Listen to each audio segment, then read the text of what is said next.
We are live, everybody. How's everyone doing? Throw in the chat where you're from, some inspirational words for others. It is Mike of Fearless and Far, and we will be live for the next hour at least, talking about some things that are so dear and important to my heart. So, if you don't know who I am, I'm sure most of you do. My name is Mike Corey. I am the creator of Fearless and Far, a YouTube channel with over 3 million subscribers and 1 billion views. I have an Emmy for Outstanding Host for my TV show, as well. I have an award-winning podcast called Against the Odds. But my main love in life is helping people claim the bold and adventurous life they deserve. I've been traveling for 15 years. I've been to 82 different countries. I've been bit and stung. I've done rites of passages with 20 different tribes. And the one thing that I've learned, the main theme of the webinar today, is going to be that every problem in your life is a call for adventure. Also, that every fear is an invitation. And in this next hour or so, I guarantee you will learn things about yourself and about the world that you did not know. The subtle little things in the background holding you back in life. If you're feeling stuck, you're feeling unmotivated, you're feeling like you've lost your purpose or you don't know where to find it, there will be extremely valuable information in this next hour together. So the channel is called Fearless and Far. So of course, we're going to talk a little bit about fear, one of my favorite topics, because again, we don't understand how that all works because we're never taught, right? So to kick it off, I want to talk a bit about what fear actually is and what fear means to humans. So we are essentially negative feedback machines. And what that means is the human body and the human mind and the human heart, we work on negative feedback. We have pain receptors. If you poke into something sharp, it hurts. Also, our heart, it gets hurt really easy. Drop some broken hearts in the chat if you know what that's like. But basically, the idea here is that it's the negative experiences in our life that guide us to where we need to be, because our minds are not wired for happiness. No, they're wired to feel safe. And that's why all of these safeguards are put into place. And the beautiful thing, we're going to talk about it a bit more later, is that human beings, part of the beauty of us is that we are some of the most fearful creatures on this planet. And that's the reason why we've been able to be so successful. It's the hunter-gatherers that heard the growl in the woods, that ran away, that survived, that made more fearful children. So this fear response inside of us is as human as breathing, exactly. But the interesting thing is we never talk about it. We pretend we don't have fear. We shove it underneath the bed. We don't actually ever acknowledge it. And it affects our lives in all sorts of interesting ways. There's many different kinds of fear. There's loud fears, which is like fear of public speaking, for example, right? That's pretty obvious. There's fear of heights. These fears, I call them loud fears. And the reason why I call them loud fears is because they basically scream at you. There's no ignoring them. They show up in your life and they just are like red alarm bells. And for an adventurer like me, like I said, my channel, we do some pretty wild shit on Fearless and Far.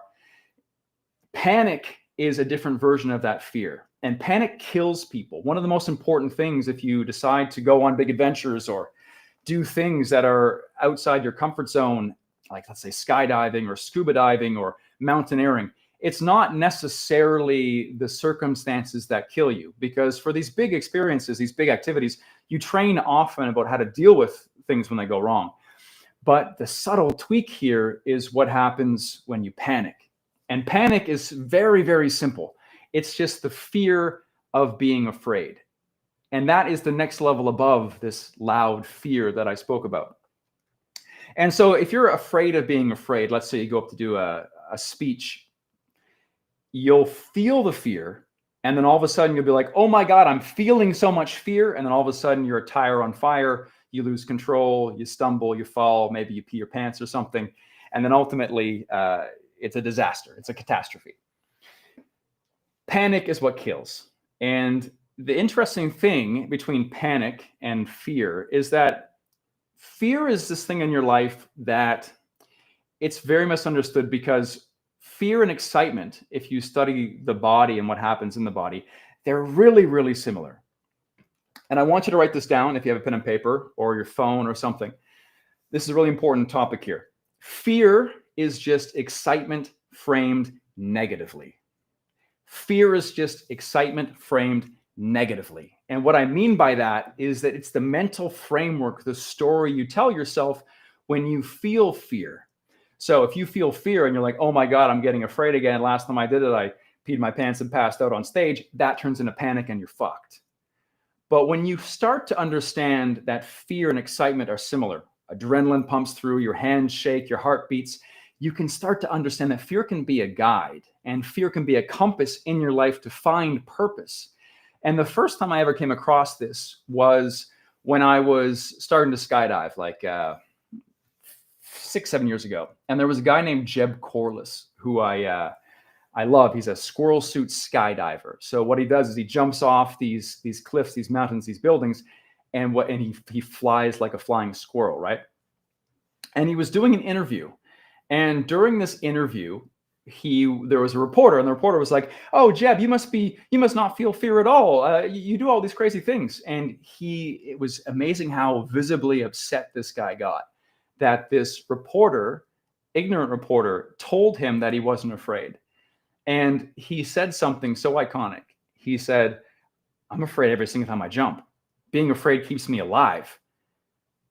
Fear is my guide. I'm afraid every single time that I jump." And when I heard that, it reconfigured what my thought about fear was. Because in my life, generally, it was this thing, and you feel it come up, and you stay away from it. But ultimately, this guy, who is one of the most crazy extreme athletes in the world, said that he does it anyway. He feels the fear and does it anyway. And that started to short circuit my brain a little bit.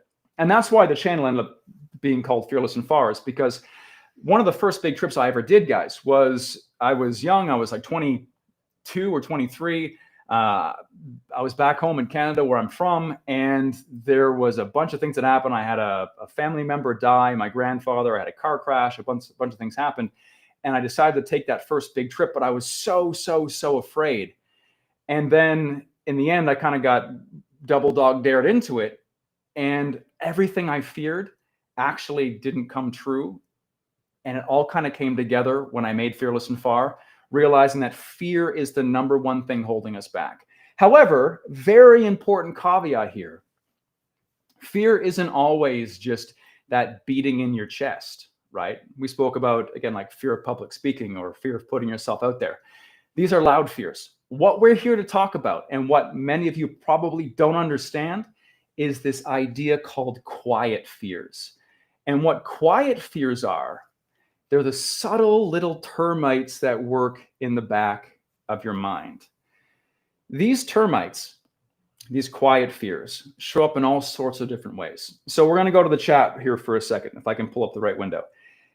The idea of a loud fear, okay, like fear of public speaking, for example. What could be a quiet fear? Does anyone have any suggestions, any ideas of what a quiet fear would be? So a quiet fear would be something that you don't actually realize that you're afraid, but you actually are, and it's influencing your decisions. Pop it in the chat. Anything at all? Nice. I see some great things there. Some quotes. Numbness by Amira. Perfectionism. Oh, she knows some of these quiet fears. Insecurity. So these things, perfectionism, numbness, fear of failure, fantastic. These things, fear of unknown, love it. They don't make your heart shake. They just make you do certain things like procrastinate or get angry, or maybe you turn to an addiction. It could be swiping on your phone. It could be alcohol. It could be all sorts of things. These are the quiet fears that we're talking about today. Because I guarantee if you feel lost in life, you feel unmotivated, you feel stuck, I 100% guarantee that there are some quiet fears, some termites, some infected code in your system that you don't know is there. So, one of the most important things here is human beings are puzzle-solving machines. We spoke a bit about how humans were built to fear, and we are, but what our strong suit is, one of the most amazing things we're good at is solving puzzles, problems, right? That's what we do. If you think about human beings, we live basically on every single continent. No, actually not basically, literally. We live in the Antarctic, the tropics, the Sahara. We just got back from Tunisia. We saw human beings living in the sand. They baked bread in the sand. They use camels to carry themselves and water across the desert. It's crazy how ingenious humans are. But what's happened in the modern world, which gets me upset, is that we've rid ourselves of all the problems, guys. We've made our lives so beautiful and comfortable that this intense problem-solving machine that can figure out how to survive and how to hunt and how to get water and how to build a house and how to collaborate and catch a fucking wildebeest, we don't use it anymore. It's just spinning and spinning and spinning. And if we're the world's most incredible problem-solving machine and we don't have problems to solve, guess what happens? We fucking create the problems. That's what we do. We need problems. Our brains need them. And if we don't have them, we'll create them. Also a good point to write down and think about. We are problem-solving machines. If we don't give ourselves problems, our minds will create them. And that is what anxiety is. That is what depression is. That is what all of these different psychological issues are. For the most part, it's just a lack of fucking momentum, of motivation, of problems to solve, of a purpose in your day. I spent time with the Hadza hunter-gatherers. You guys know this. We hunted baboons in Tanzania. And I see this over and over again with tribes. These people, they wake up with the sun. The first thing on their mind, get food. Once they get food, life feels good. They get some water on the way. They chill. They're happy. They're laughing over fart jokes around a campfire. It's amazing when the human wakes up with a purpose, with something to do, how a lot of these psychological issues just seem to be irrelevant. But in a world today where we're so obsessed with comfort, our beds get comfier, even our fucking shoes, guys. We wrap our feet in marshmallows these days, like big puffy Nike shoes, because we want to be more comfortable all the time. The problem is we suck at being comfortable. It feels good for a moment, but we can't live there because that's not what made us humans. We conquered the planet because we're really, really good at being uncomfortable. The podcast I host called Against the Odds. If you haven't checked it out, you definitely should. We tell true survival stories, the most amazing true stories of people who've survived against the odds around the world. And it's amazing what humans can do when they're pushed to their limit. And that's where we thrive, but we never put ourselves there. And what I'm getting at with this is there's a quote, and it's, "Man is like a bicycle. It needs momentum to stay standing." Man is like a bicycle. It needs momentum to stay standing. If it slows down, if it stops, it will fall over. And that is the fucking perfect analogy for life, for happiness. You gotta stay moving. You're like a fucking shark. Sharks have this ability. It's called ram ventilation. And what that means is they can't actually breathe when they're not moving. They always have to stay moving because they have to ram that water through their gills. And in those gills, they get the oxygen from the water. If they stop moving, they can't breathe. I'm sure everyone, including myself, knows what that's like. You stay still for too long, you forget how to move, and you feel like you're fucking suffocating. Ram ventilation with sharks, bicycle with momentum, a fucking plane taking off, a 747 that only stays in the air doing amazing things. How can that thing actually fly? It's a big bucket of aluminum, only because it has massive forward momentum, and the human soul and spirit are exactly the same. We have these retreats that we do. They're called tribal rites. Maybe you've seen them. Every year we go to Mexico, or we're doing one next week in Costa Rica. But in Mexico, we do the fire walk. I'm not sure if you guys have done the fire walk before, but the fire walk is one of the perfect metaphors for this as well. Fire walking is not dangerous. You're not generally going to get burned unless you stop moving. If you stop halfway through on those hot coals, you will burn your feet. You have to accept the unknown, stand on the edge of those glowing hot embers, and walk without stopping. And that is exactly what I'm talking about here today. I guarantee you that if you do feel stuck and demotivated, it's because you don't have momentum. And maybe you don't know where to start. And we're going to talk about that later. But sitting and thinking and brooding and strategizing, this is not how you get ahead in life. This is not how you feel happy. Reading another book or buying a new camera or watching a YouTube video about how to make YouTube videos does not make you a YouTuber. You got to do it. And for me, it grates on my gears. I've been doing YouTube for a long time. I've got 3 million subscribers.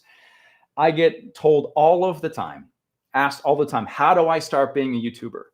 And I know that is a massive red flag for fear holding them back. Because if they wanted to be a YouTuber, they would just start. But these fears, we call them dragons. We're going to talk about them in a little bit as well. These dragons, these silent fears come up and they hold you back from moving. And then a year goes by, 2 years go by, and you wonder why you're fucking anxious and depressed. It's because you have a buildup of all these different things. Maybe it's start a YouTube channel. Maybe it's write a book. Maybe it's switch career. Maybe it's travel. And when you have 19 of these things that you've just been planning or deferring, no wonder you feel like you're going to fucking explode or you're going to melt and die in a swamp of solitude. It's because there's no fucking movement in your life. You got to stay fucking moving. You know what I mean? Like a plane, like a shark, like a bicycle. So I'm going to transition into some of the things that I advertised for this webinar. In the beginning, this is just my rant about movement and fear. And I hope you guys understand now the difference in different kinds of fear, loud fear and quiet fear, right? Loud fear and especially panic, that's the danger zone. But at least loud fears we can understand, right? Loud fears, we feel them viscerally. But remember, loud fears and excitement are really close to the same thing. And I'm going to give you a little quick tip here that might sound absolutely batshit crazy. But one of the tools that I learned from the beginning, because I was actually, for the longest part of my life, terrified to speak in public. One of the things, the massive tools I used, every time I got a little bit anxious to talk, I would say, I'm not scared, I'm excited. I'm not scared, I'm excited. And I'd feel it, this doubt creep in, and I would say, yes, yes. And my brain would glitch because I was used to panicking. It's like, oh my God, everyone's going to see how afraid I am. And I'll tell you another story is that one of the times I remember doing a presentation in school, and I used to go up and read every single letter of my presentations. I'd write them all down and I'd read them. And normally it was a podium. And one time there was no podium to put the notes on, so I had to hold the notes. And my hands were shaking so much that I couldn't read the notes. And I just balled them up, threw them down, and I had rehearsed it 1,000 times anyway because I was a perfectionist. And I did my first presentation without notes, and I've never done a presentation again with handwritten notes, only through that pain and fear. But that's panic, right? In chat, I'm going to scroll over for a sec. Tell me if you understand what I'm talking about when I say quiet fears. That makes sense? Do we understand this topic? It seems like this is something that is really important for me, and I just want to make sure we get it before we continue. So quiet fears. Maybe throw some comments in the chat of maybe some quiet fears you feel like you run up against in your own life. Some quiet fears, some termites that potentially could be holding you back.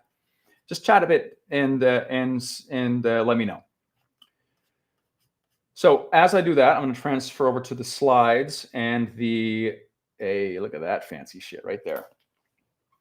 And to the advertised bullet points of this presentation. So the 4 hardest lessons I ever learned. The first of which is that your emotions are not truth. Your emotions are not truth. They are data points. They are feelings inside of you. And remember what I said earlier is that the goal of your mind is not to keep you happy. Being happy, in my opinion, comes from momentum. Forward movement, like a plane, like a shark, like a bicycle. What your emotions do is the analogy I like is that you have a zoo inside of you, okay? Each animal in the zoo is some protector that's trying to protect you from something you got hurt from in the past. Generally, what human beings are, what makes us so different and interesting, is just an amalgamation of pains and hurts and the calluses that we put on the outside. What I mean by that is, if you see a guy who's really funny, he's a stand-up comic, he probably learned that comedy, being funny, got him attention because he wasn't getting enough attention at home, at school. And then you start to realize how beautiful fears and little bruises and damage you take over the years can actually create very interesting people. No wonder most stand-up comics have some sort of issue. Anxiety, depression, they're an interesting bunch because that's been their overcompensation of something that they were hurt in the past.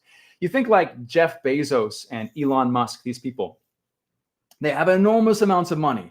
They're endlessly motivated. But that comes from generally a place in your life where you felt like you needed to make something of yourself because maybe you felt very little, maybe that you were belittled or bullied in school. So you have to overcompensate. And these overcompensations make people great. They push you to travel the world. They push you to make $1 billion. These things are all the emotions inside your chest.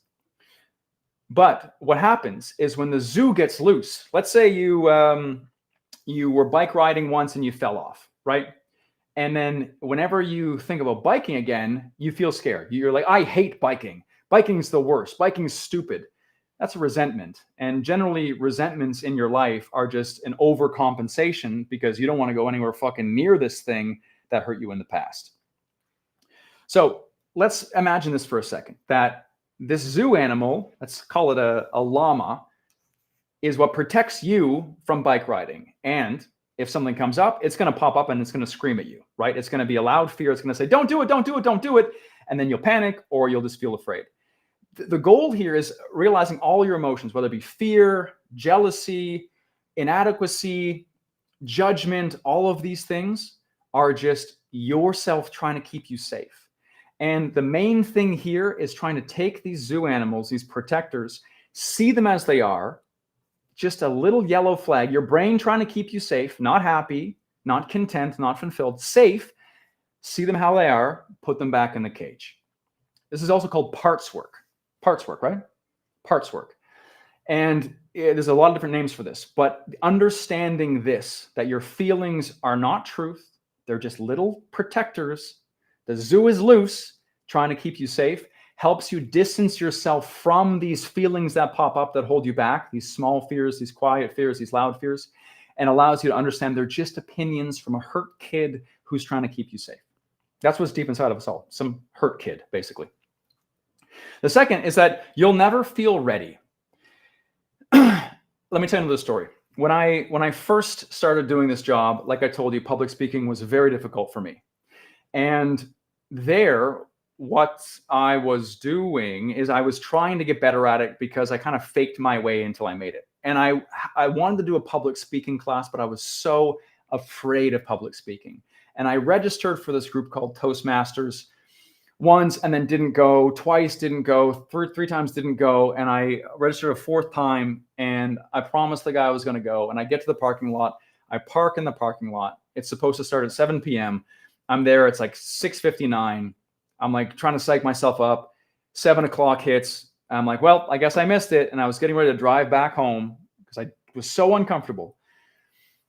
The instructor came out and he knocked on the window at like 7:01 and he said, hey, are you Mike? We're waiting for you inside. And he pulled me in. And that was one of the most transformative things in my life. I didn't feel ready, but I got pulled in and was able to grow from there. The myth of ready is a very important thing because if you're a perfectionist, many people are, if you one of your quiet fears is perfectionism or judgment, you're always going to feel like you got to read another book, you got to talk to some other person, you have to journal about it more. This is all good stuff. Knowledge is important, but again, acting is the most important thing. You're always going to get beat by people who move faster if you're a slow mover. And think about chess or think about hockey or basketball, whatever you play. You're never going to win playing on defense your entire life. You don't score points on defense. You don't win a game on defense. Defense is important, but it doesn't win games. It doesn't win anything in life. offense, attack, go, learn, make mistakes. This is where you find success and happiness. Sitting back and over preparing is where you stagnate in the swamp. Next point is you are the only thing holding you back. And getting out of your own way is one of the hardest things to do in your life. We spoke a lot about these quiet fears. We spoke a lot about the ways we hold ourselves back. This is how you do it, right?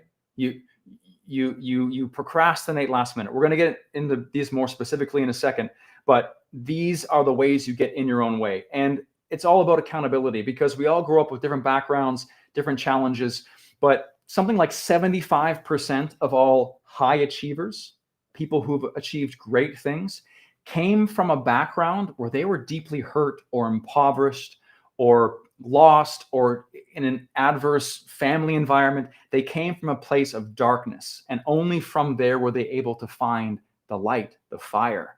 So you have to take personal accountability for your life. No one's coming to save you. And the main thing here is that it doesn't matter if things are going right or wrong. You're always responsible. If someone talks to you in a mean way, it's your responsibility to be able to handle it, not take it personally, and continue life. If you get fired, if you get dumped, it's always your responsibility. It's always your fault. And this is why that's one of the hardest lessons in the world, because it's so easy to point the finger. They hurt me. How fucking dare they? I didn't do anything wrong. Well, chances are you always did something wrong. There's always ways you can improve.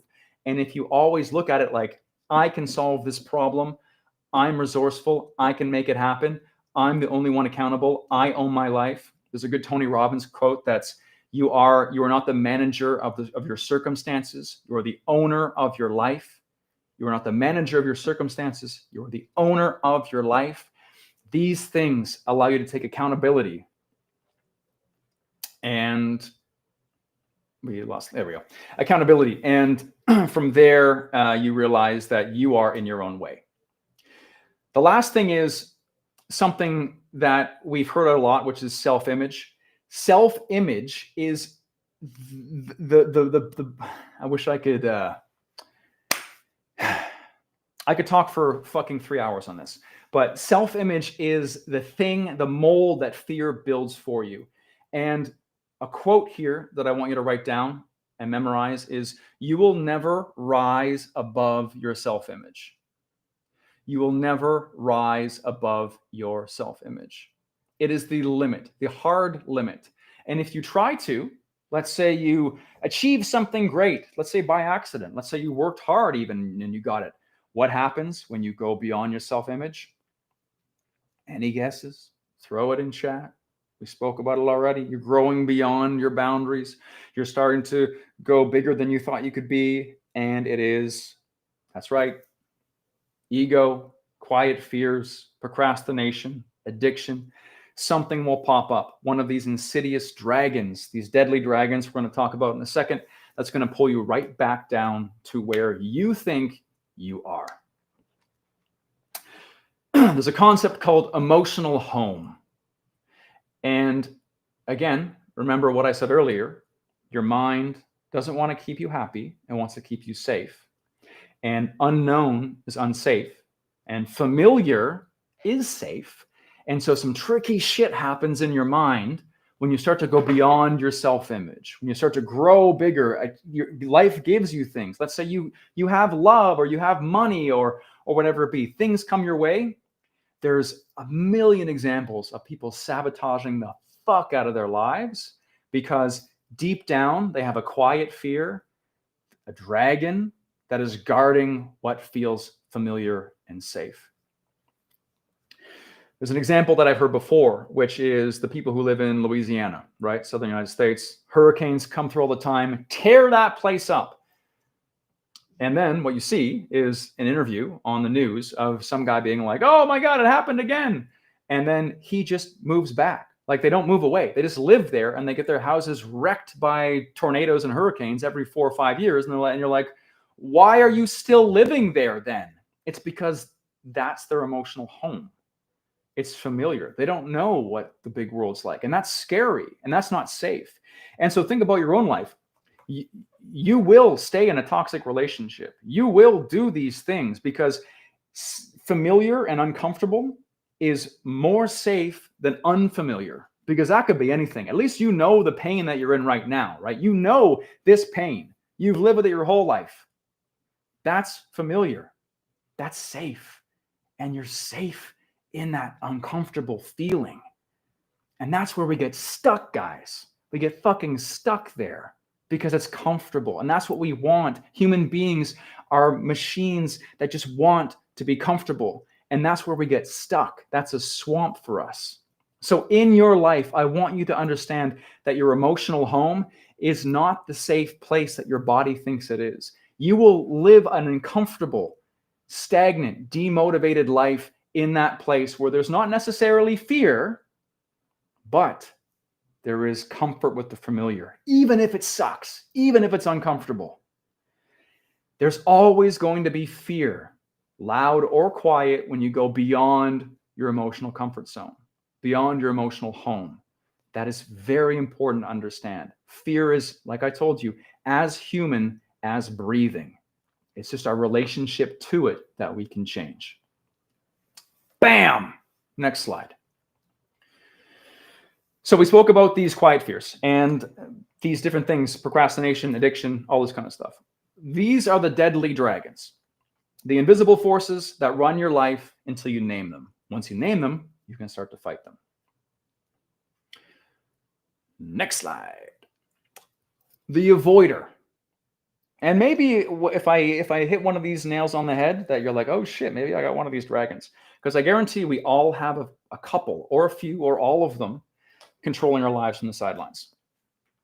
The avoider has this idea that it's not going to work out.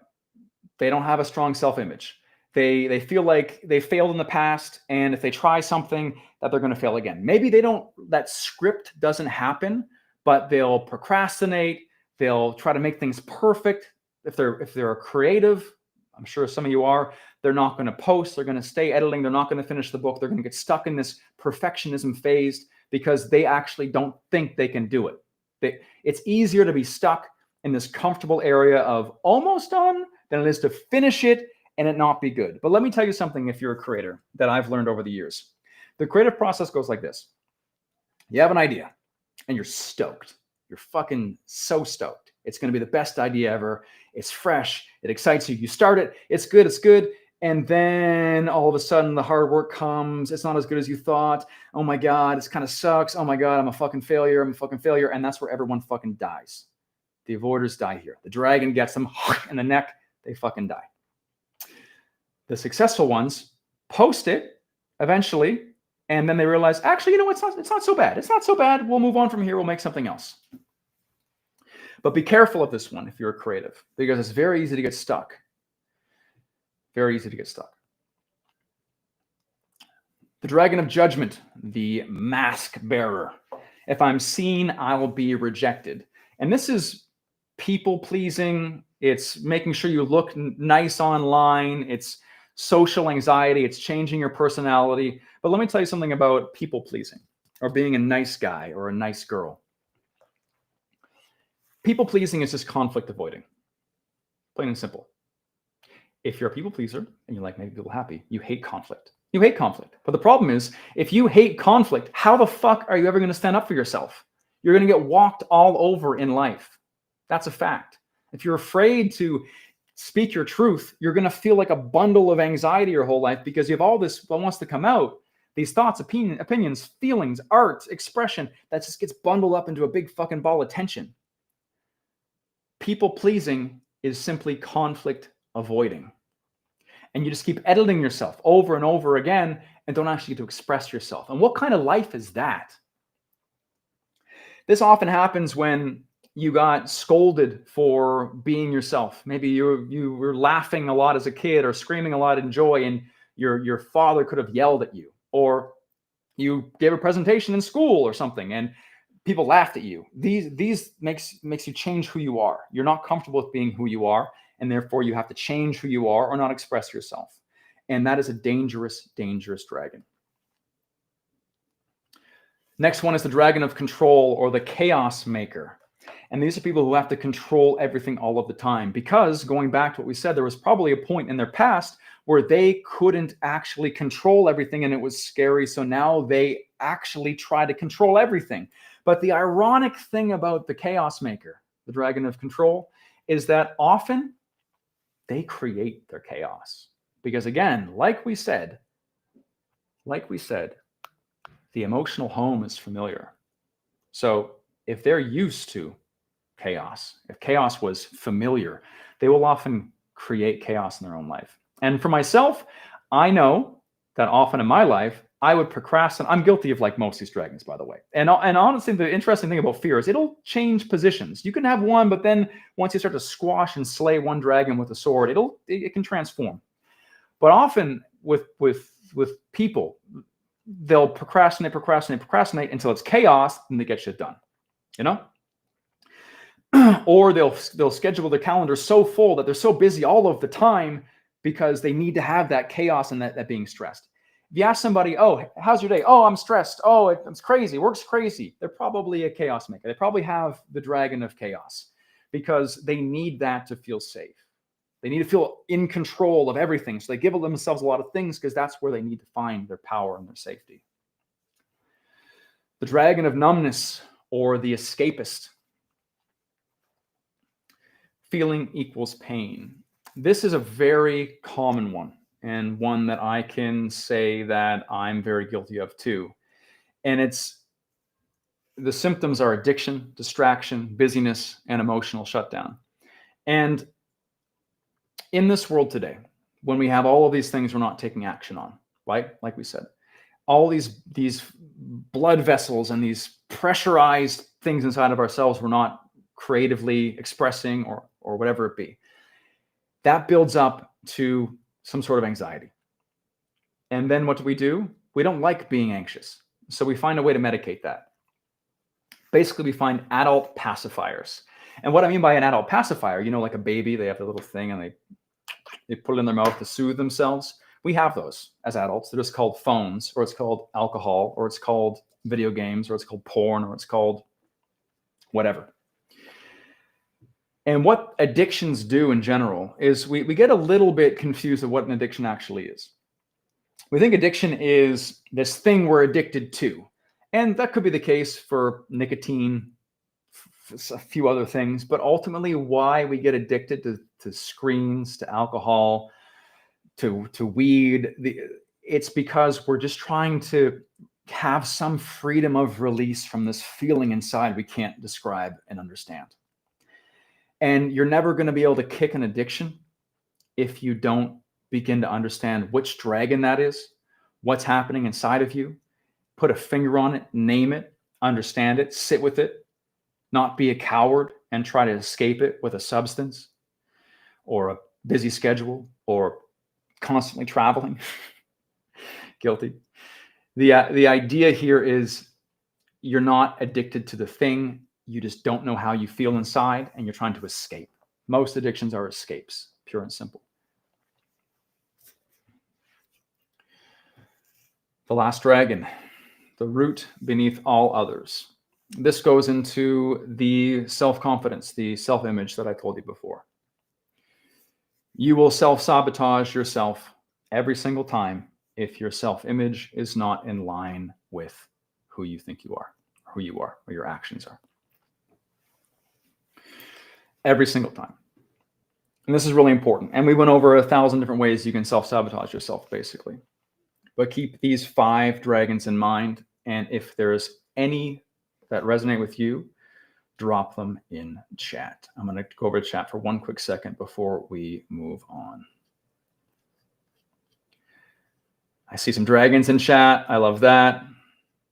Some great comments about caffeine. Yeah, I drink a lot of caffeine, honestly. Great. I have some donations. Love you guys. Okay, we're going to move on to the next slide, which is what's next. So we have a few different things we spoke about today. So we spoke about quiet fears, loud fears. We spoke about self-image. We spoke about the 5 deadly dragons. We spoke about the 4 things that were the hardest lessons. accountability, realizing everything is your fault and responsibility. Thank you, Austin, for calling out your dragon in the chat too. I would love to know, just in a couple words from a couple people, what were some of the biggest takeaways today? The biggest things that you realized about yourself, about life, about fear, about confidence, about self-image that you wrote down or that stuck with you? Because I've been obsessing over this stuff for a very long time. And I do really think that I have a key here that I've been able to discover.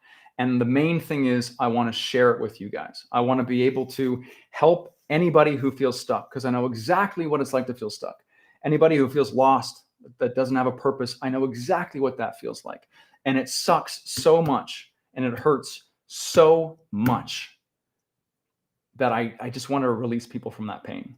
That's why I changed the name of the channel from Kick the Grind to Fearless and Far all those years ago, is because I realized that there's something here that we don't understand that I really, really, really wanted to understand so I could help other people, because no one deserves to live small, guys.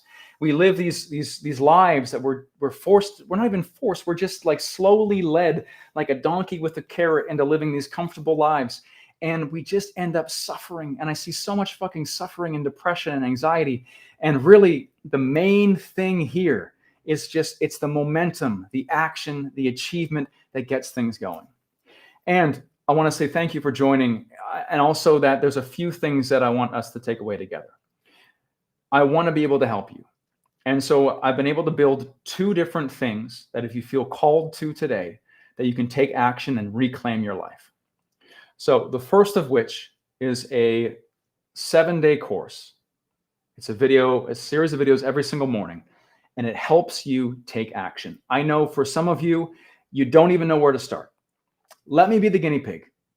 I've been through it all, the ups and downs, the dark, the light, and I've taken the best lessons, the best techniques, it's journaling, it's priming. There's all these amazing techniques all put together, 7-day boot camp. And this is called the quest because it is a quest.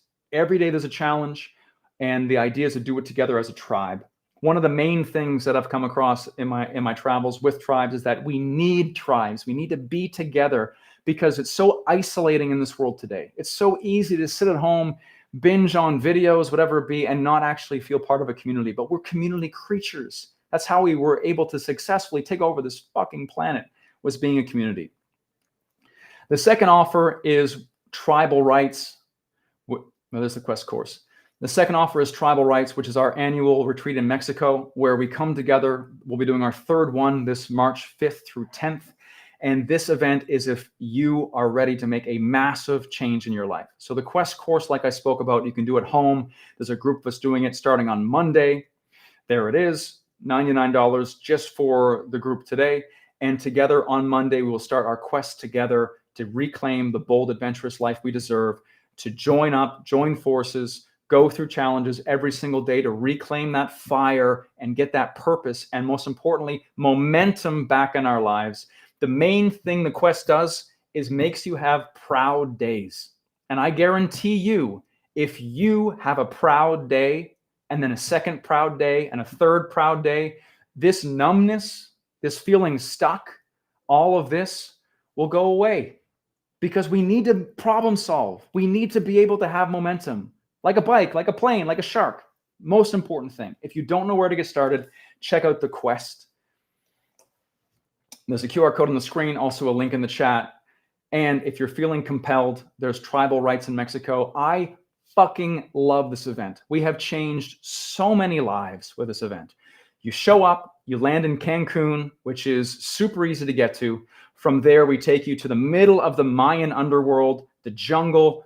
There, people speak only Mayan, where we stay in these incredible places in the jungle. We go into caves together. We do Mayan sweat lodges together. We do ayahuasca together. If you've ever wanted to try ayahuasca, we have the best shaman who comes up every single year from Peru to be able to facilitate this ceremony. If you're looking for a true transformation, this event is the event. Tribal Rights in Mexico. So I want to do a little exercise together.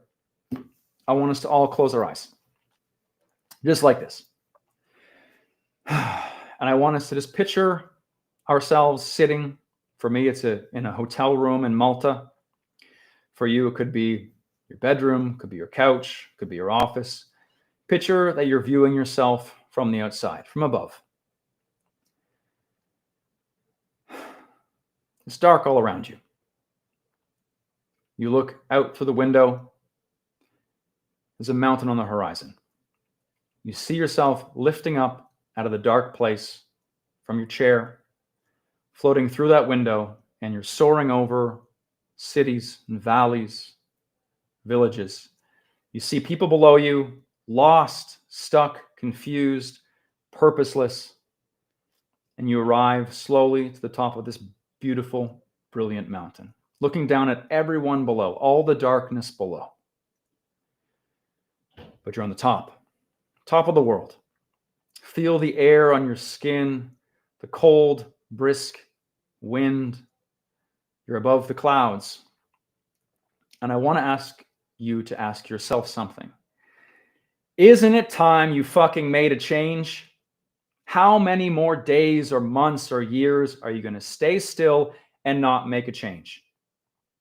This is the time. You are an amazing creature, capable of amazing things. Human beings are meant for more. You're meant for more. I don't have the answer to this question. Only you do.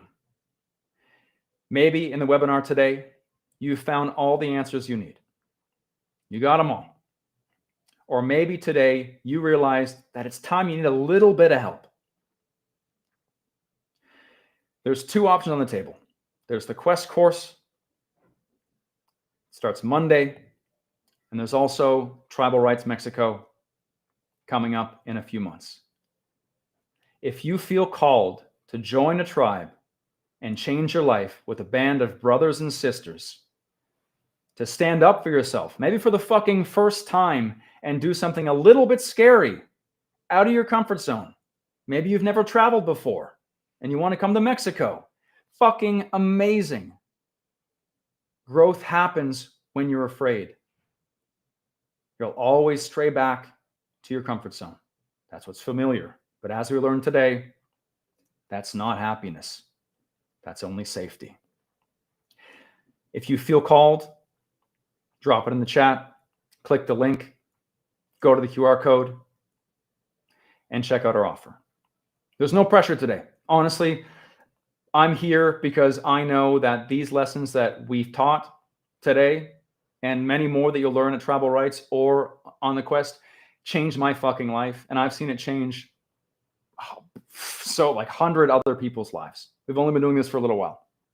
And the transformations you can see on especially the Tribal Rights page, of people coming in stuck, lost, and afraid, and coming out fucking badasses, going home, getting engaged, getting married, starting NGOs, changing careers, finding their dream life. It's incredible.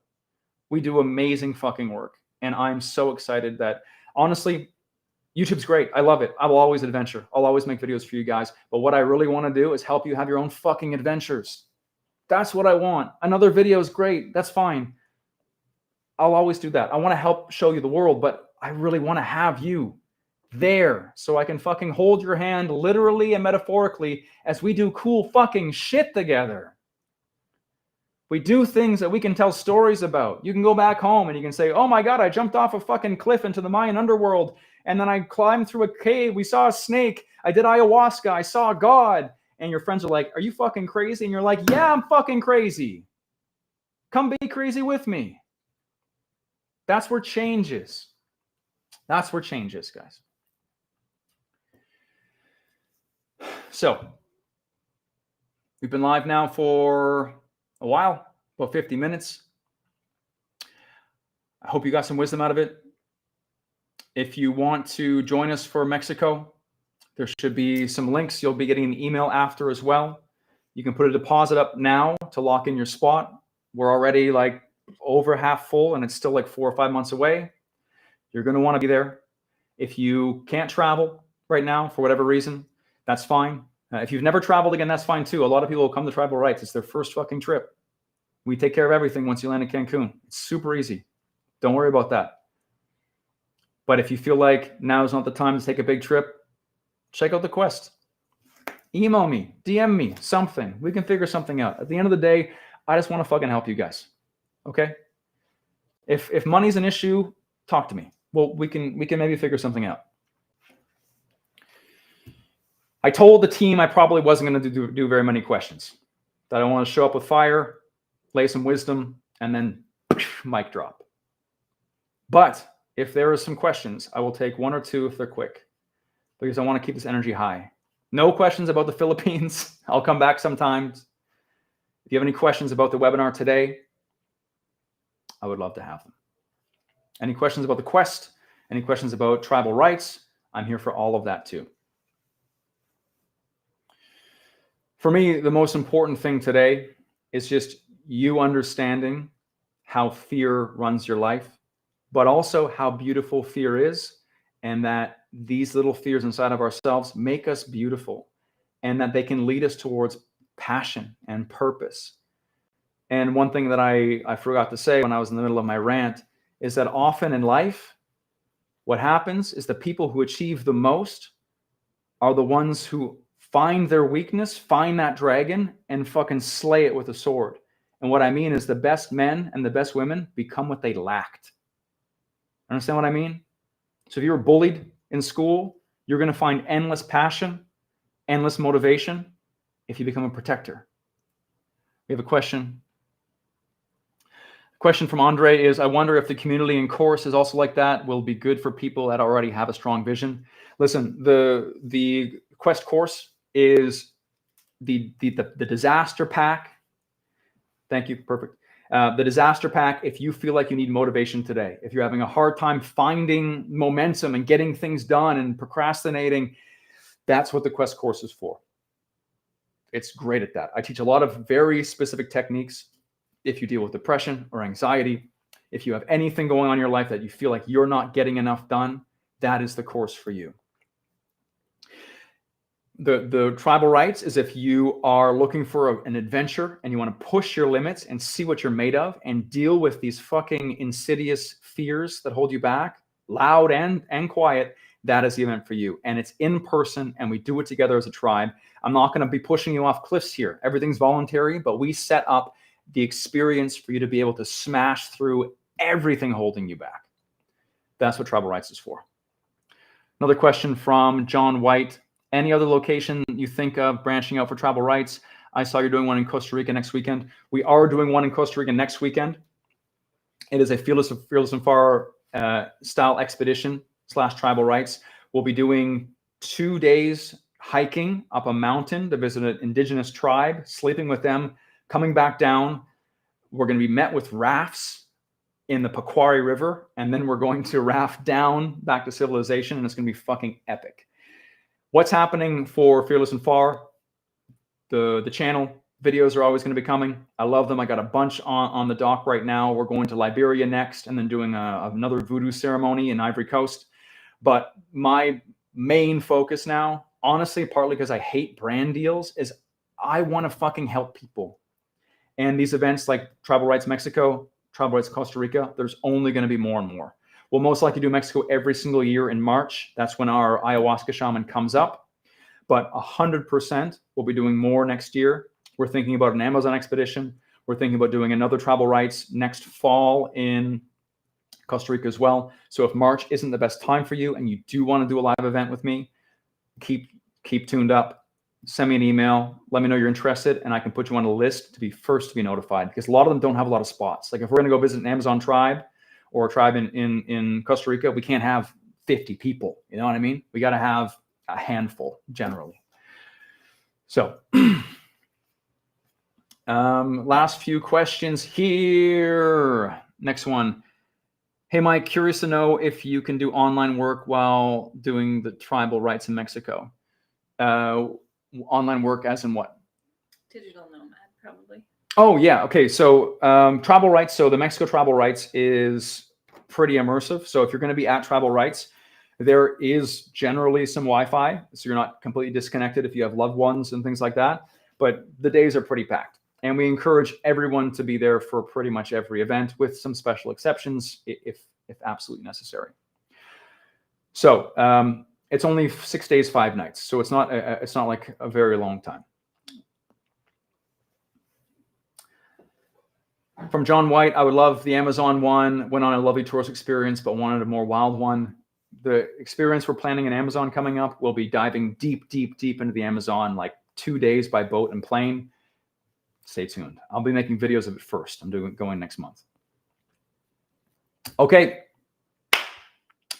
Everybody, thank you for joining. This is the first of many. I plan to do one of these every single quarter, maybe even some just general Q&A live streams on YouTube, but I want to bring this fire to you every couple months. I want to give you the lessons, the tools, talk about different topics, just give you the things that no one is saying.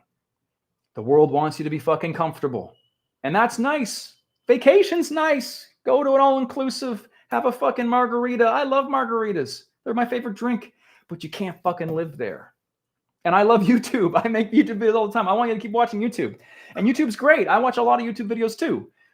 But you got to be able to have action and momentum and movement, because your soul will stagnate if you don't fucking move. And that's why I'm here. So on that note, check out the quest. You'll get an email shortly after this. If you didn't get an email, then just check out the link, fearlessandfire.com/quest. You can go fearlessandfire.com/trips, TRIPS, to learn more about travel rights. And any questions, send me an email, fearlessandfire@gmail.com. I'll answer. And if money's an issue, we can chat. Thank you. And if there's a mic drop button,